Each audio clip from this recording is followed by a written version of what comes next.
Hi guys, so I have a bit of a quiet time, so I thought I would talk to you all about kind of a sensitive topic, and that's miscarriage. As many of you know, I lost our first pregnancy. I was just under 10 weeks pregnant when we discovered that the baby no longer had a heartbeat. It's actually how I started on YouTube because I was really just kind of looking for an outlet. I was just beyond devastated, and I could talk to my husband, but he could only listen to so much because he was going through his own grieving process. So what I did is I made a movie about our baby because I felt like I had to have something concrete, like something where it's like there was a baby. Like there was a baby at one point that had a beating heart and was alive. And I felt like I needed the world to know. And it was just like that mother's like feeling that it was like I couldn't just have it be no more. It was I was just going through a lot at that time. So we had got this new laptop and I started playing around with the movie maker, and I made a little thing about our journey with our first baby. So I just want to kind of share with you all the whole story. I'll give you a quick version, a quick background about my infertility struggles, and then I'll talk to you about the pregnancy. So about 5 years ago, I was diagnosed with PCOS, which is polycystic ovarian syndrome. And the bottom line with that is that I don't ovulate. So that was the whole reason why I wasn't having any periods at all once I went off birth control. So my husband and I, we decided, we were sent to a reproductive endocrinologist, and we were started right away on Clomid, which is an oral pill that you take. And we actually went to the max amount on that, all the way up to 250 milligrams, and never once on those 5 cycles did I ovulate. So per protocol on my insurance, they sent me to another clinic that handles the injectables. And so we started on injectables, and it was just, with PCOS, your body just responds so crazy to meds. It's like they increase them, decrease, I went crazy. Then all of a sudden when they decreased the meds, then it was basically like canceled cycles. I mean, I would barely get one egg, And so they really only give you 3 tries. And if you don't get pregnant off 3 tries of injectables with IUI, which is insemination, then they say they can't help you and you have to do IVF. And I was just terrified of this because, we don't have the money for IVF. I mean, that's just so crazy. And fortunately for us, IUI was covered. So we were just praying that that's all that we needed. Just all we needed was to get me to ovulate. And hopefully then we would have a baby. So we went through cycle 1, nothing. Cycle 2, nothing. Finally, cycle 3, I had 1 egg. We called it the one golden egg, But we did the IUI and everything, and then I waited the whole 2 weeks, and I tested. And I thought, I'm not pregnant, I felt like my period was coming on. I just told everybody I'm not pregnant, don't get your hopes up kind of thing.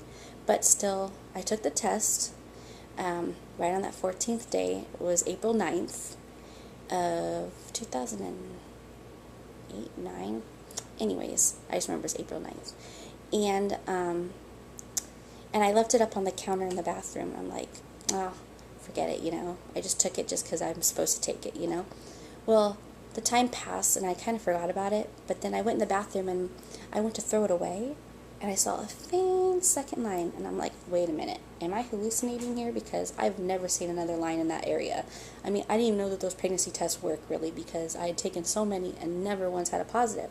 So I went to my husband and I said, what is this? Did you see another line? He says, yeah, there's something there. So I called the nurse, and she says, well, don't test anymore. She says, we'll just schedule you for an ultrasound, and we'll have you come in, blah, blah, blah, So they had me come in, and I should have been at that point 6 weeks and 4 days pregnant. So, but of course I did test again. I wanted to get one of those tests to say pregnant, and it popped up pregnant. So then I was like, okay.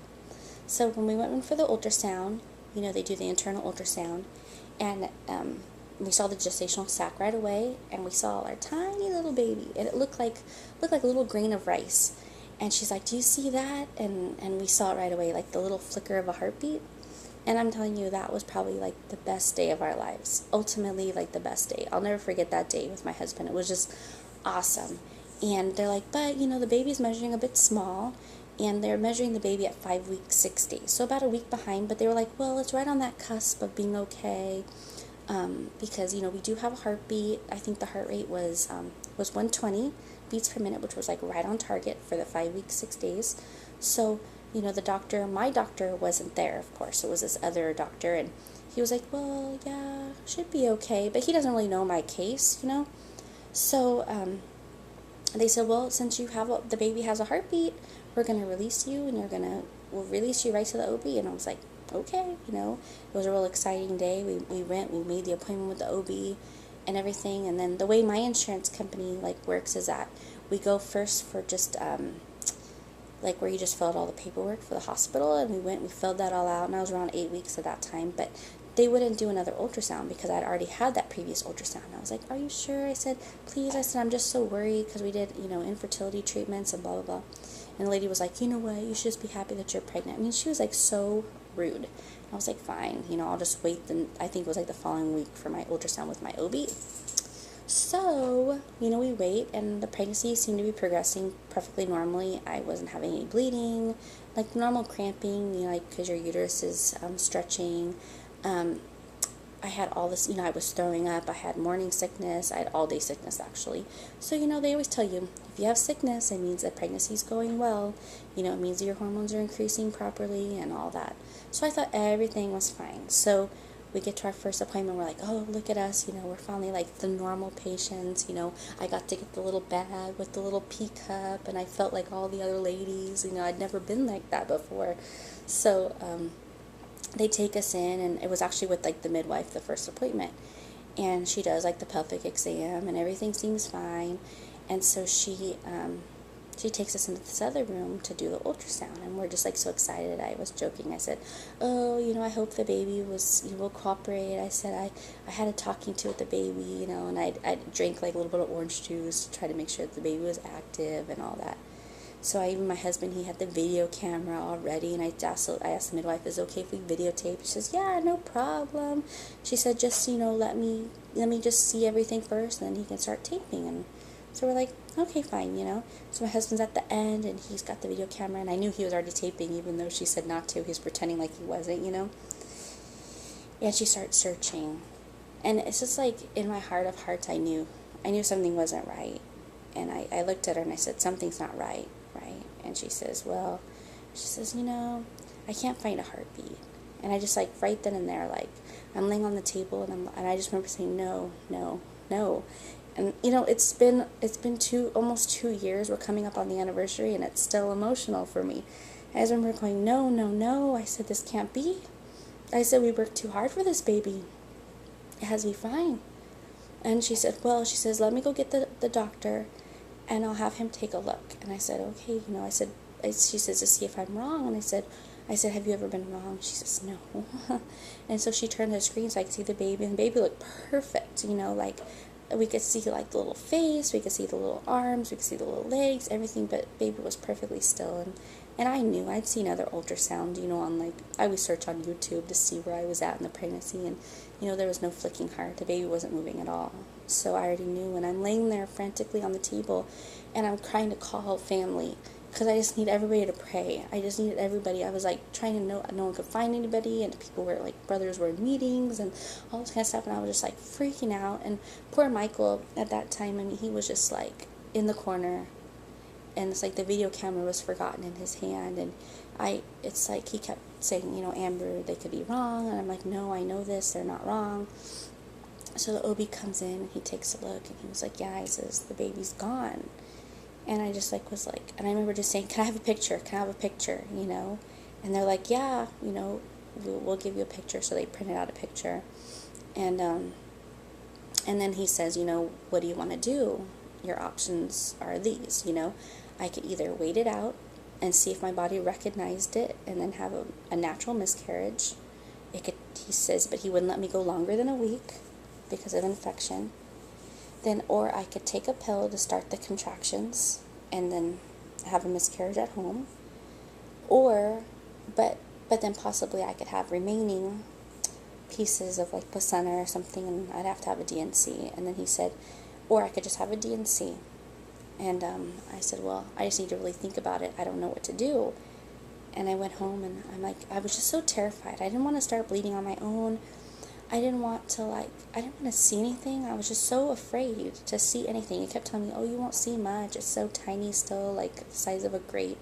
But I was like, but, it has little arms, little legs. I was just so terrified at that time. And then he gave me his card. He was just so compassionate. And I called him and I said, you know what, let's just schedule the DNC. I was afraid of having it at home and then still having to have a DNC anyways.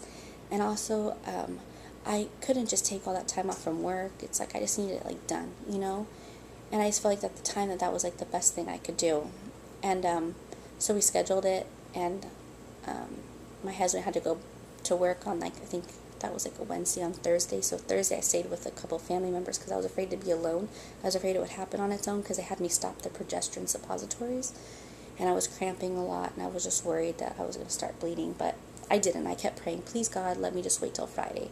So Friday they had me come in the afternoon, and the nurses were just so nice to me. And then my doctor came in, and he said to me, you know what we're doing, all this kind of stuff. I said, yeah. I said, but can you just tell me, are you 200% sure? Are you 200% sure that the baby's gone? He says, Amber, yeah, the baby's gone. And he says, but will it make you feel better if I do another ultrasound? I said, well, will you? Because I kept feeling like I was having an abortion, and it was just breaking my heart. And so he went to go get an ultrasound machine. I saw kind of the nurses were rolling their eyes and stuff. But you know what? Screw them, And he brought it in, and he says, if this was my wife, I'd want them to do this for her too. And I said, well, I really appreciate that, So he starts searching around, and he says, do you want to see? And I said, yeah, I'd like to see. And I could already tell that the baby didn't look the same that had just 2 days prior. My body was already starting to do what it was supposed to do. And so I knew that we had made the right decision. So I just remember them wheeling me back, and they were getting me on the table, and they were giving me medicine, and then everything went black. And then this is an emotional part for me, but they when I was waking up, I saw them directing my husband Michael to me, and he came up to me. I just remember saying, Michael, the baby's gone. And that's at the time that really was emotional for me, because it was I was empty. I just felt so empty. And I remember him just kind of shushing me and telling me it was okay. And then they came, and they gave us popsicles and helped me up to the bathroom because I had to get cleaned up and get ready to go home.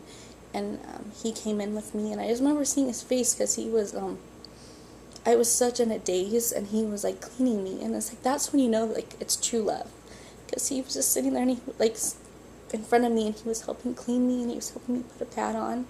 And it's just seeing the blood and everything, just knowing that baby was gone was so emotional.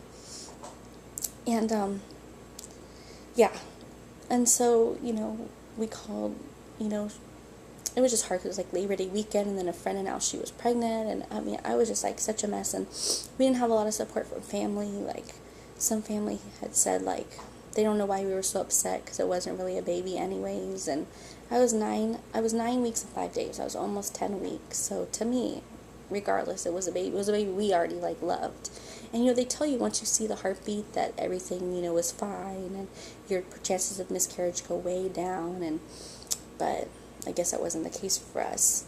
So we scheduled to have another appointment with our reproductive endocrinologist, and she had told me, she says, Amber, I'm so shocked that you got pregnant that cycle. She says, you must have gotten pregnant a week after the IUI. She says, just some random egg must have been released. She says, so it probably wasn't a good egg. And I understand, technically it probably wasn't a good egg. Something was wrong with the baby, and I always hate when people say, well, it was for the best, the baby wasn't healthy. But you know what? That baby was our baby, and we love that baby. And even today, I still yearn for that baby. And it is crazy. I have a husband who loves me. I have my baby girls that are perfect in every way. But I still yearn for my first baby. And, yeah. So, we were able to start treatments again 3 months after the DNC. And, I responded wonderfully. And I got pregnant with my twin girls. And it's, they're such a wonderful blessing.